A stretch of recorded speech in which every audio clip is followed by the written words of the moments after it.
making this little clip to insert in the beginning. This is my Craftsman walk-behind string trimmer with a 6 horsepower Briggs & Stratton. I think I bought this thing in 1988, so it's over 30 years old. I used to use the licorice looking Craftsman line on it, and I've switched to this square 155. It took 155 in the Craftsman too. It's pretty tough. It would do most of this stuff in here, but something like this right here would break the line or just fray up and not cut. So I've converted it to this brush blades, and I'll put that detail in the next clip. I'm trying to convert a Craftsman walk-behind string trimmer into a heavier duty brush mower.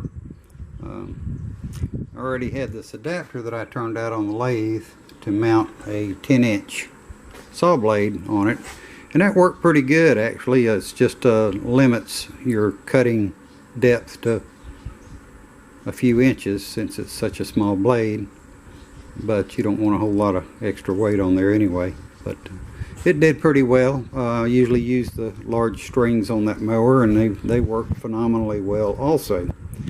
However, then this conversion idea came about.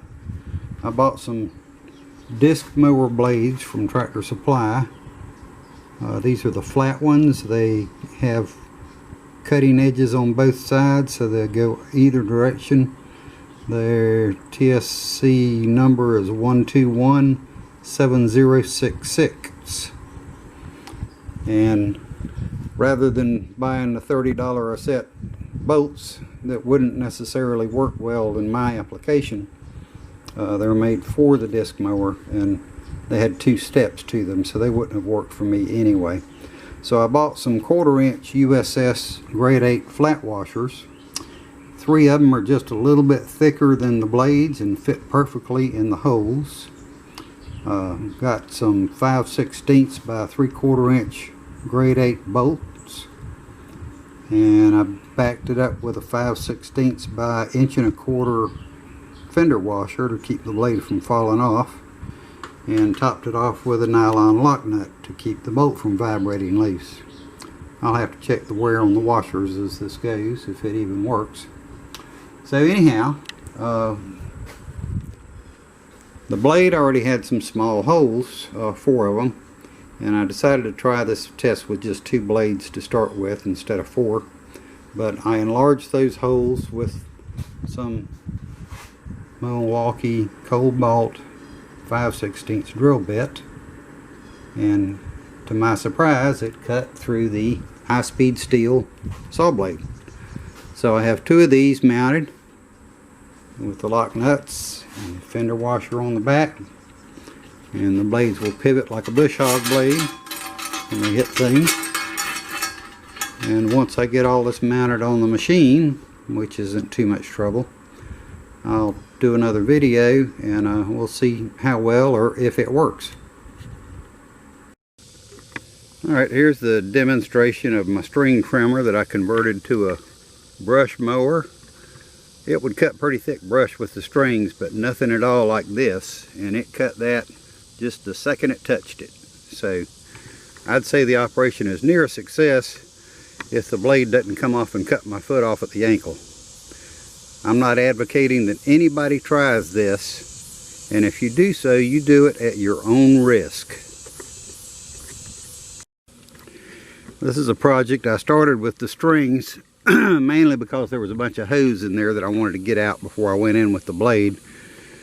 And so I started it out with the old string that was on there. And I got over here, I hit that twig right over there, and it broke the string. So I'm going to finish this up.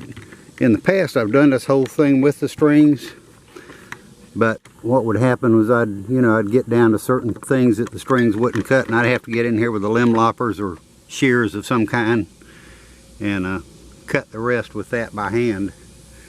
So I'm hoping this thing will just mow right on through everything, and let's give it a try.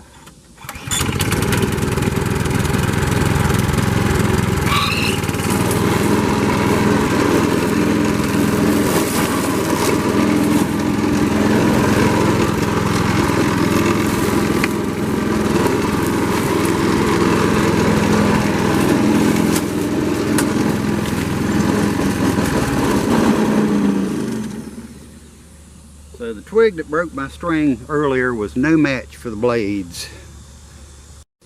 I'll throw one more clip of it in action with the blades on it.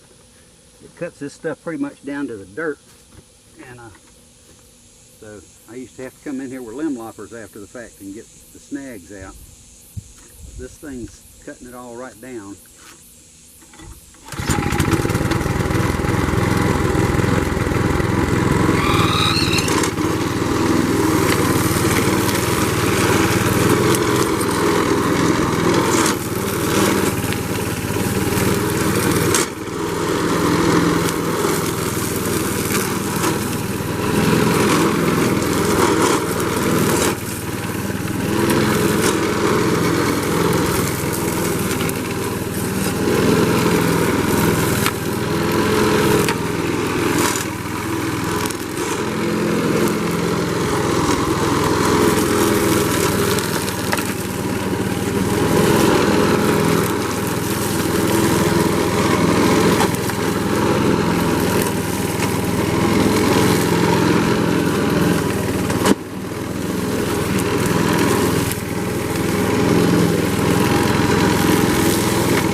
This is just a final clip. This is kind of the mess I started out with. The other tree was actually grown up worse than this with larger stem stuff.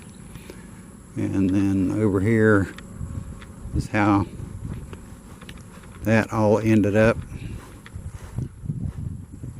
all cleared out underneath.